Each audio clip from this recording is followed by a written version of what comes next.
Welcome to Season 2 of the PreOccupation podcast. This season explores the mid to late 19th century of Ottoman Palestine, and it takes us on a journey with stops in Istanbul, Beirut, Damascus, Baghdad, and, of course, everywhere in Palestine. If you like what you hear and you want to support the podcast, first of all, thank you. You can do so by following the link in the episode description. You can also find me on Instagram at PreOccupation Otherwise, enjoy. Jerusalem has long been the focal point of the still unsolved problem of Palestine. There is no Palestine, no Palestinians. There never was, there never will be. فلسطيني أنا اسمي فلسطيني.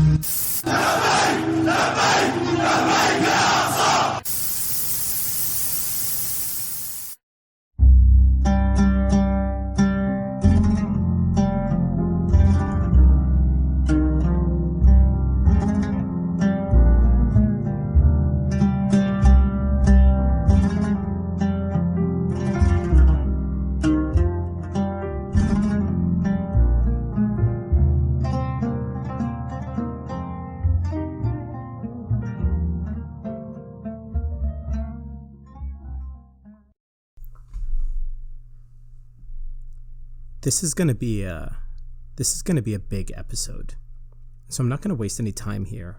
I'm just going to pick up right where I left off.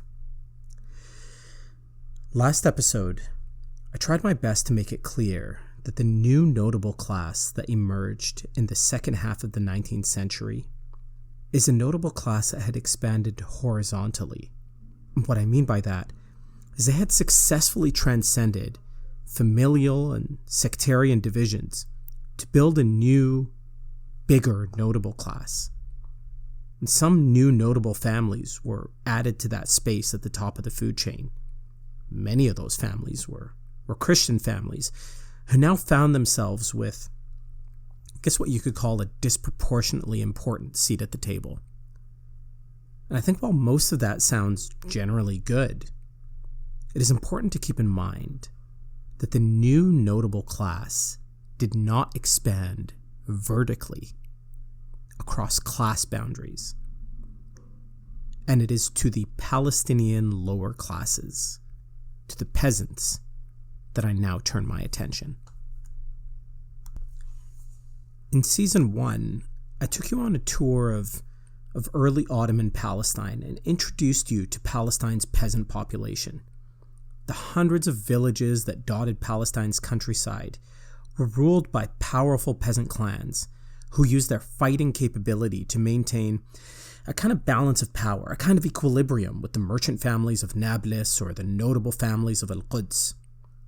Stuart McAllister and E.W. Masterman, writing well over a century ago, and they summarized the political landscape of the Palestinian countryside by saying the following, quote, "Each district of the Central Mountains was domineered over by certain chieftains, or sheikhs, belonging to great families who by their skill in war, their wealth, or their traditional position, were able to keep themselves on top." End quote. Now, I also mentioned to you in the same collection of episodes that these same peasants, along with the Bedouins as well as the urban notables, they formed a kind of triangulated network of power and alliances where each social class depended on the other for something. Now, something I haven't mentioned yet is that over hundreds of years, these urban, rural, Bedouin networks, they congealed into these powerful alliances that eventually formed two distinct tribal confederacies, the Qais and the Yaman. The Qais and the Yaman are two tribal confederacies whose real origins go back thousands of years, even before the revelation of Islam.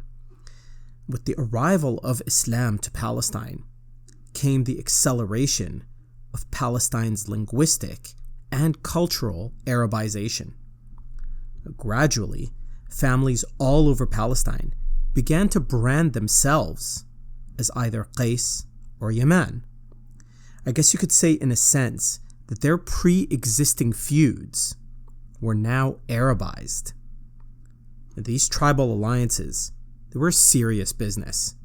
When a family would raise the red banners of the Qais or the white banners of the Yaman, urban, rural, Bedouin families, tribes, they would assemble themselves and prepare for conflict.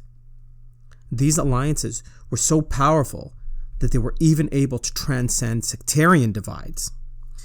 Historian Weldon Matthews, he writes, quote, Palestinians in the hill areas around Nablus and Jerusalem, as in other parts of Greater Syria, had for centuries joined political factions that took their names from the pre-Islamic Arabian tribal confederations, the Qais and Yaman. The clans that joined these alliances did not typically do so on the basis of commonalities of lineage, and the adherents included townspeople, fellahin, and Bedouin, as well as Muslims, Orthodox Christians, and Catholics. In the hills around Jerusalem, during the violent and unstable first half of the 19th century, Christians and Muslims allied in the same factions, and Christian Qaisis fought Christian Yamanis, as was the case with Muslims in each faction. End quote. Now, the reason why I need you to know all of this is because the Abdul Hadi clan of Nablus, they were members of the Qais Confederacy, while the Tuqans, they were members of the Yaman. Now, the Abdul Hadis, you may recall, they allied themselves very closely with the regime of Muhammad Ali Pasha. And in 1840, the same year that the Egyptian state retreated and the Ottoman Empire returned to power, a massive civil war broke out in Nablus. A civil war which, over the course of nearly 2 decades, was fought along Qais and Yaman divisions. Now, in past centuries, the Ottoman state, they would have been fine to let these families just fight among themselves. I mean, they may have even desired this healthy competition. But these powerful tribes stood in the way of the Ottoman state's effort to extend its direct control into the peripheral provinces of the empire. These powerful confederacies required access to the use of force in order to exact revenge on their rivals. But the modern state cannot allow such a thing. And so, in 1858, an Ottoman governor by the name of Thuraya Pasha, acting on orders from Istanbul, took a side in the conflict and crushed the Abdul Hadi stronghold in the fort of Arraba. Thuraya Pasha had at his disposal a complete Ottoman battalion, about 600 soldiers. If that doesn't sound like a lot, just keep listening. They had a pretty daunting task ahead of them. These countryside forts that I just mentioned, like the Abdul Hadi fort of Arraba, many of the major families of Nablus had forts like them. And our modern, frankly Orientalist perception probably conjures up an image of a quaint little shack sitting atop a hill, but contemporary travelers describe just massive structures, similar in pomp and circumstance to the medieval palaces of the Medicis or the Borgias in Italy. The Nabulsi Palestinian historian Izzat Darwaza described them as 2,500 square meter palaces capable of housing 1,000 peasant fighters, servants, and other people all allied with the tribe. And so what ensued in the mountains of Nablus were bloody battles. It took an act of great and overwhelming force, as well as some local support, for the Ottomans to crush the fort of Arraba.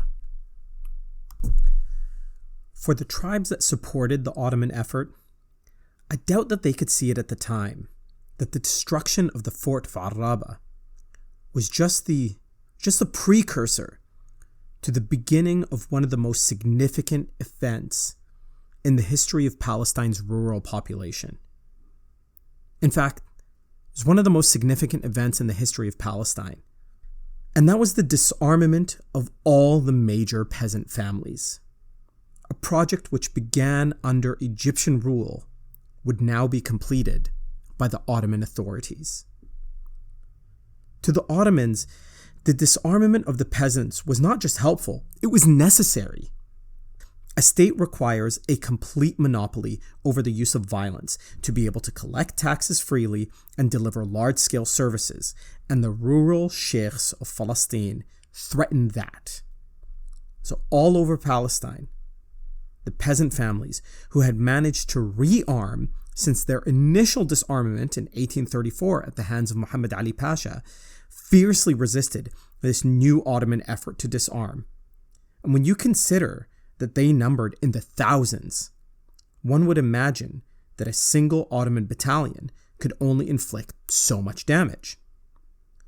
But they were up against what I think was the single most devastating technological innovation in the history of asymmetric warfare and indigenous pacification. And that is the repeating rifle. The Ottomans came armed with the ability to fire multiple rounds in quick succession, and this was a game changer. This is the technology that finally tipped the scales against the Comanche in America. And in a manner not at all dissimilar, the repeating rifle wreaked havoc upon the fellahin in Palestine. They devastated them. Throughout the 1860s, the Ottoman state succeeded in disarming the peasants. Even Nablus, Jabal al-Nar, the mountain of fire, this hill of thorns that stood proudly on the unruly fringes of empire, even Nablus was made to kneel. Now, to be clear, the Ottoman state did not desire to annihilate or ethnically cleanse the Palestinian peasant clans. I mean, more than anything else, they wanted to tax them. But they also wanted to reinvent them, in the hope that they would make a transformation similar to that made by the urban notables. And to that end, the Ottomans made administrative changes to the rural districts as well.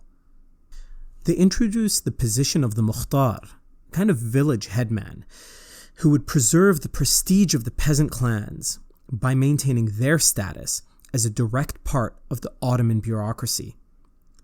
In keeping with the Ottoman state's effort to create a more equal society, villages with a Christian population would have 2 or more Mukhtars, one to represent each religious community. And the Mukhtar would report to a Mudir, a kind of representative for a group of villages. Now, the Mukhtar had 2 responsibilities, both of which needed to be handled very delicately. So on the one hand, the Mukhtar was to convey the concerns of the locals through the Ottoman bureaucracy, right up to as high up as the Sultan. But on the other hand, the Mukhtar was also held accountable by Istanbul for making sure that local taxes were paid. Well, one thing that I know I haven't spent much time on this podcast at all is the fact that the late Ottoman Empire was an infamously corrupt place, and the peasants knew that. And so even though the peasants knew that the Mukhtar was their official representative to the state, they were not at all inclined to part with what little wealth they had in return for the theoretical ability to air their grievances to the Sultan. Now let me just pause for a second to say that these taxes that are being imposed upon the people of Palestine, they're being imposed upon a people who are already stretched very thin. The peasant resistance to taxes was not just an expression of Palestinian pettiness. I mean, historian Alan Doughty notes, quote, "The average fellah typically gave up over 2/3 of the value of his crops in taxes and rent, before calculating his own expenses. This helps explain the often noted hostility to outside authority." End quote. When you factor in the pre-modern farming methods and unpredictability of harvests, you realize that this really was not about peasant greed. They had every right to resist the increased taxation that was being imposed upon them. Well, believe it or not, a non-compliant peasant population was just one of the problems that the Ottoman Empire's tax-collecting mechanism had to face in Palestine. They actually had a much bigger, more fundamental obstacle standing in their way. In Palestine, and elsewhere in the empire, the Ottomans are going into their own provinces kind of blind. You need to realize that in the mid-19th century, the Ottomans have very little data to tell them anything about the local population. At most, the Mukhtars in the villages gave them one tiny set of eyes and ears. But eyes and ears are actually not enough. The Mukhtar and various levels of administration could provide a bit of qualitative data regarding complaints, local sentiment, any local challenges, and they could report back to governors about discontent and general unhappiness. But what the Ottomans needed was quantitative data. They needed numbers. They needed statistics. They needed names. They needed dates. And the Ottomans had none of these things. And they had none of these things because until the 1830s, the Ottomans had never done a census. A census is a massive collection of information that creates the possibility, the mere possibility of data-driven decisions. Without a census, public policy is little more than guesswork.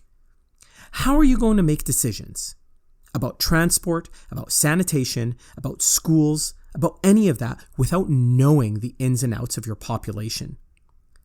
Census data, maps, demographic surveys, these things are the neurons of the state. They carry the information back to the state so that this behemoth institution can make data-driven decisions.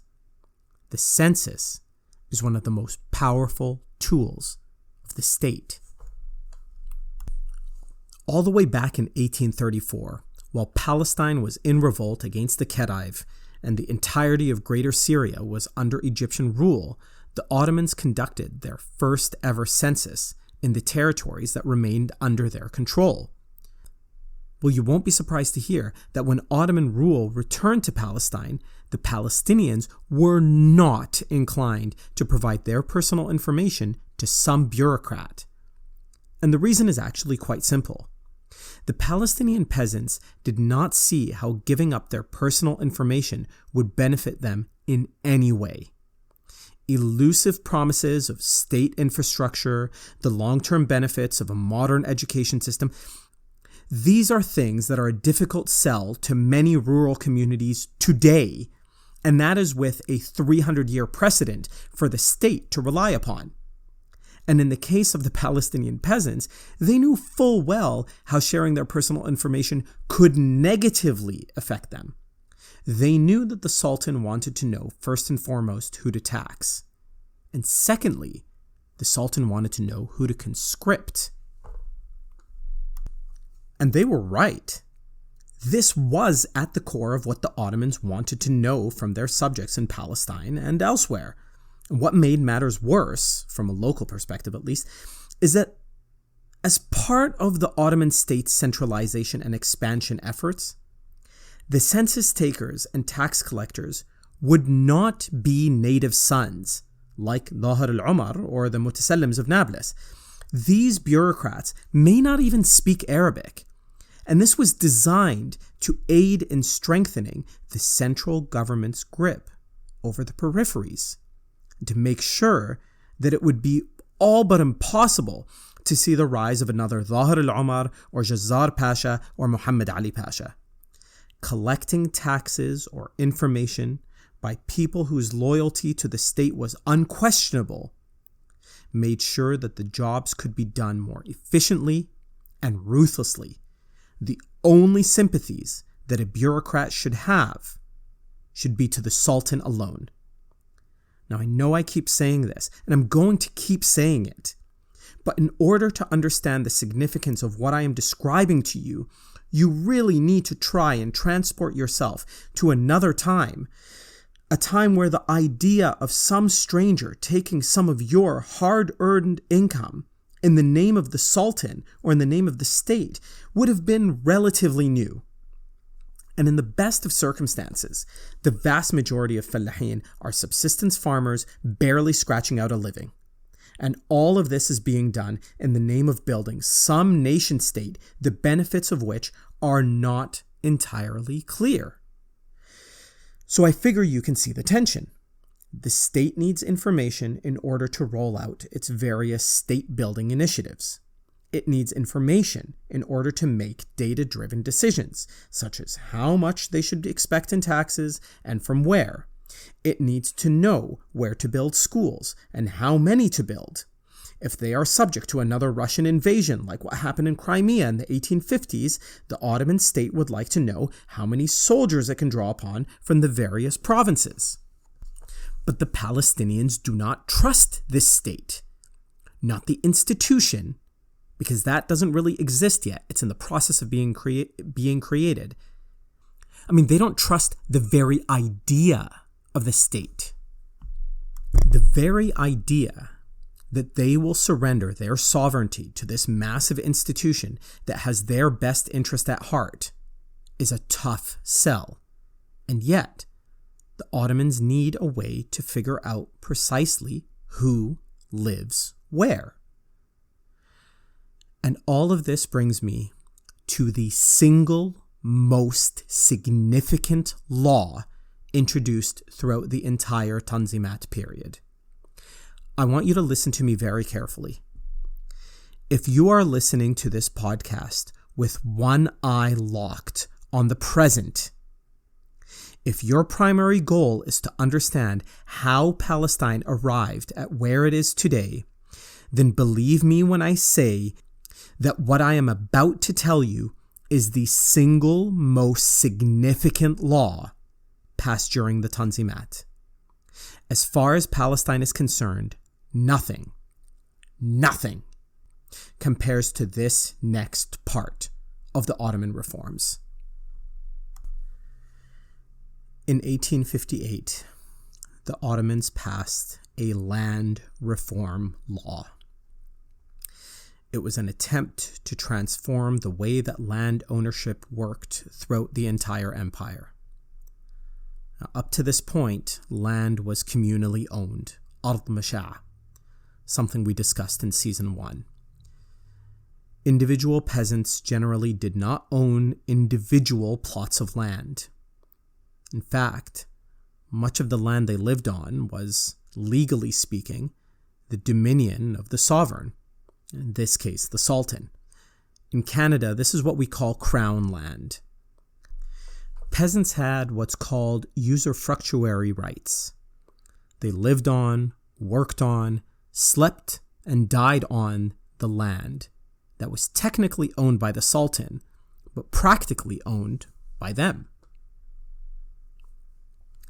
The problem with this kind of land ownership is it made it really hard to determine precisely who lives where. Now, for hundreds of years, this didn't matter all that much.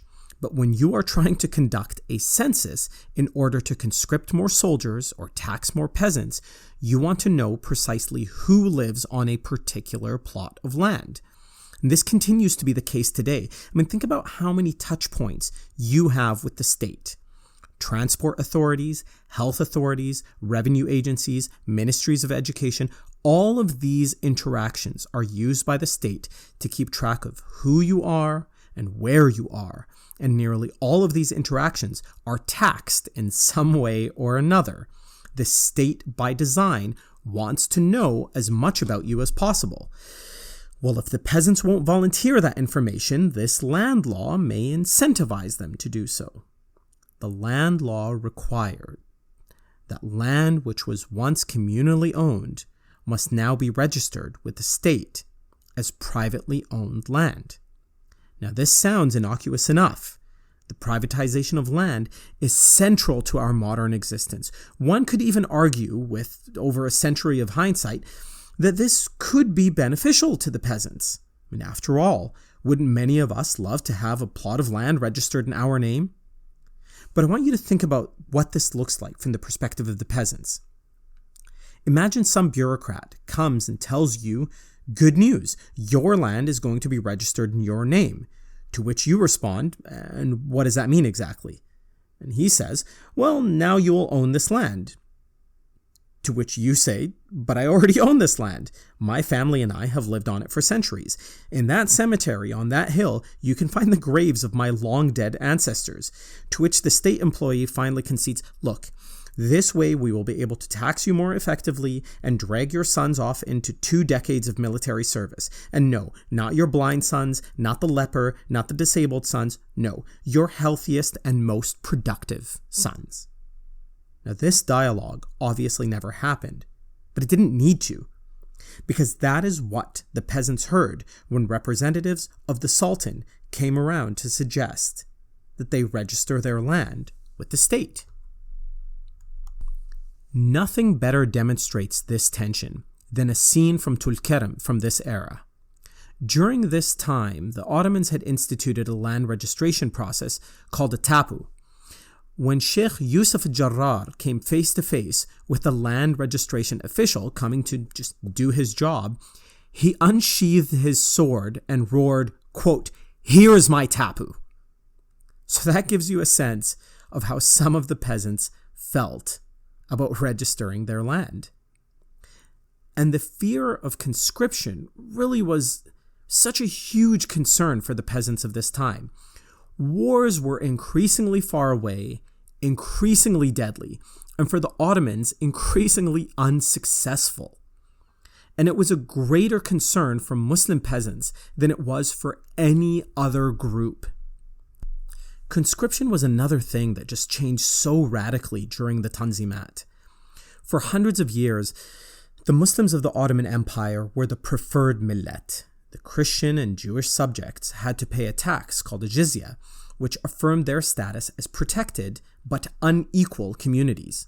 Now, importantly for this part of the conversation, the jizya also exempted Christians and Jews from serving in the Ottoman military.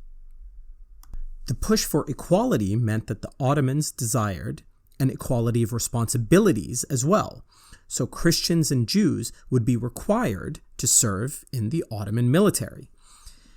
It is hard to put into words just how unpopular this was with the Christians and Jews of the empire.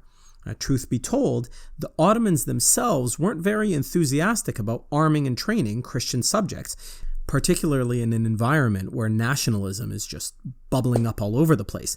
So, a badal fee was introduced that allowed the Christians to pay their way out of service. And the badal fee was, surprise, surprise, almost precisely the same as the jizya. Muslims could pay the badal fee as well, but historian Farid Salim shows us just how out of reach this was for Muslim peasants. He writes, quote, "Women, children, clergymen, and men over the age of 75 were exempted from the military service.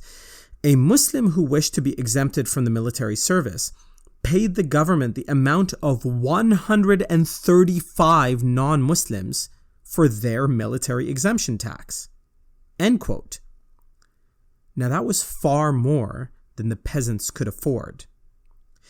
So if you were a Christian or a Jew, you could evade conscription pretty easily. And if you were a member of the religious or political or urban elite, you could also evade conscription either through your status as a clergyman of sorts, or because they could afford to pay the exorbitant badal fee. Or through less reputable means like bribes. The peasants, though, they were out of luck. And in many cases, they were the ones who most needed the exemption. For every able-bodied male taken off to war, That was one set of hands removed from the fields. That was one laborer gone. Well, in a particularly bloody campaign, you may be talking about dozens or hundreds of young men being dragged off. For the peasants, the personal and economic impact to each and every family was devastating. The possibility of being injured or killed was incredibly high, and those who did survive often came back unpaid and so effectively penniless. Becoming a soldier became something so terrible that the social convention of the time meant that families essentially prohibited their daughters from marrying returning soldiers. So what do you do? What do you do if you do not want to lose 2/3 of your income to fees and taxes? What do you do when you don't want to see your sons get dragged off into faraway wars? You look for a way out. And the notable families, the ones who adapted so well to the pressures of modernity, the families of Al-Quds, of Yaffa, of Beirut, of Halab, of Damascus, they provided that way out. Christian and Jewish mercantile families, part of the new nobility, along with European investors, and the Muslim Arab notables, extended an olive branch to the overtaxed and now disarmed peasants. Register your land in our names. We have the resources to avoid conscription. Our sons will not be in any danger. And rather than pay taxes to the Ottoman authorities, you will simply pay rent to us. So long as we own the land, they said, nothing will ever change for you. You will continue living, working, sleeping, breathing, and dying on the same plot of land, so long as we never sell it. It is worth mentioning that what I am describing here was the best case scenario. In many other cases, urban notables outside of Palestine who simply had the ability to grease the palms of the right government officials were able to register plots of land in their names without ever having seen the land or having spoken to its owners. Sometimes they were able to buy the land for a fraction of its real value. And this is precisely what happened in 1869 when the Sarsouk family of Beirut, one of these new Christian mercantile families, purchased 17 villages of the Marj ibn Amr Valley from the Ottoman government for 20,000 pounds sterling. That's the equivalent of about 2.4 million American dollars today. The Sarsouk family purchased an area 230 square kilometers, roughly the size of Boston, for what it costs to buy a house in Vancouver today. Regarding this purchase, historian Muhammad Muslih writes, quote, "The yield of the land proved very profitable for the Sarsouks. The peasants cultivated the land for them, paid a tenth of the produce, a fixed amount per dunam, apart from the tithe they paid to the government. In the tradition of large estate owners, the Sarsouks were also involved in money lending at high interest rates. Owing to the wretched conditions of the peasants, members of this wealthy Beirut family were able to impose their rate of interest and the loan security they wished." End quote. I've seen no evidence that the 4,000 villagers who lived there at the time were consulted in any way about this purchase, and it would be generations before the impact of this purchase would be felt. The impact of the 1858 land law was summarized by one historian as the following, quote, The Land Law of 1858 was intended to ensure tax revenues of agricultural lands and regulate an existing market inland. Lands that had been effectively, if not legally, under the control of peasants, however, often became the private property of urban notables. Peasants feared the extension of government control on taxation and military conscription and rarely registered their lands, while urban notables, with greater resources and legal know-how, manipulated the registration process to consolidate their holdings. What this means is that by the end of the Tanzimat, the peasants who still actually own their land are now increasingly few. Much of Palestine's land is, by hook or by crook, registered now in the names of notables in Beirut and Damascus. If you know anything about what happens in Palestine in the 20th century, then you know how significant all of this is.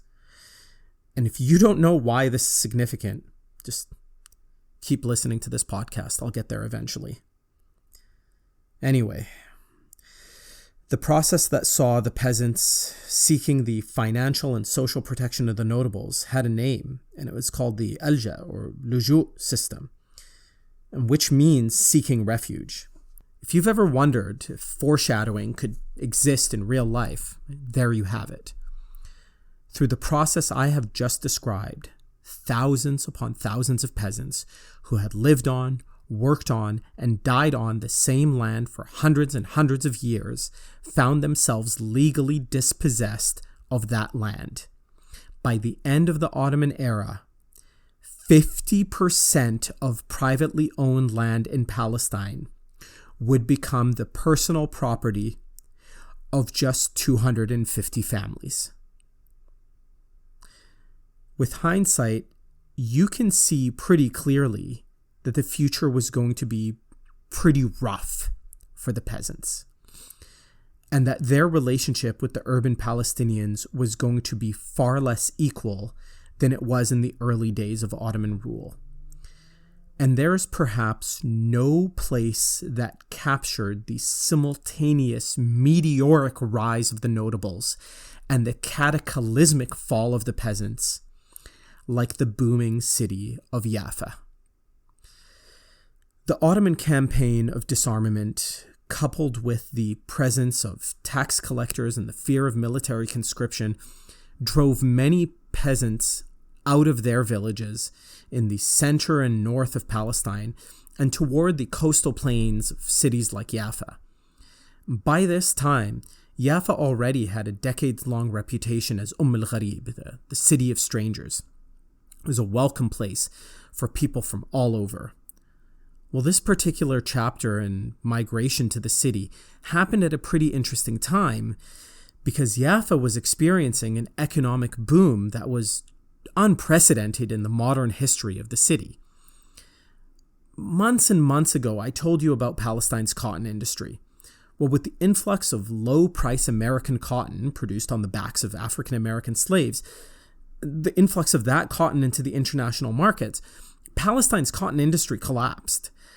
But the infrastructure built by the merchants throughout the 17th and 18th centuries remained in place, and Palestine continued to be plugged into the global economy. One of Palestine's products that Europeans found particularly attractive was a product that has become synonymous with pre-colonial Palestine, and that's the Yaffa orange. From the onset, Palestine's citrus industry emerged with an export market in mind, and the product, in this case, was perfect for exporting.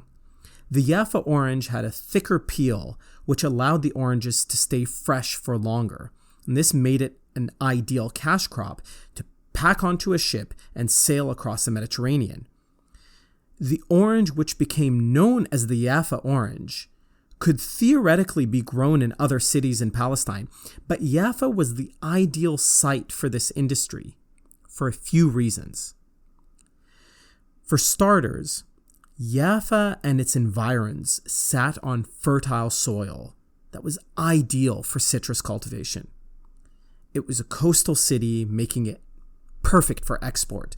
Though I should add that the port itself that was used by the Palestinians was actually quite ancient, and the rocky coast did not allow for huge ships to dock very close. So ships coming into Yaffa would have to stay a few miles out, while tiny boats would race back and forth loading the ships. But perhaps the biggest reason why Yaffa was such an attractive location was its access to another kind of water. Rainfall in Palestine was neither consistent nor predictable. And these plants, these citrus plants, they required constant access to water all year round. Well, it just so happened that Yaffa sat on extensive reservoirs of underground fresh water. All that needed to happen was for farmers to dig wells and use an ox-powered system to draw water from underground. And this could sustain an entire grove.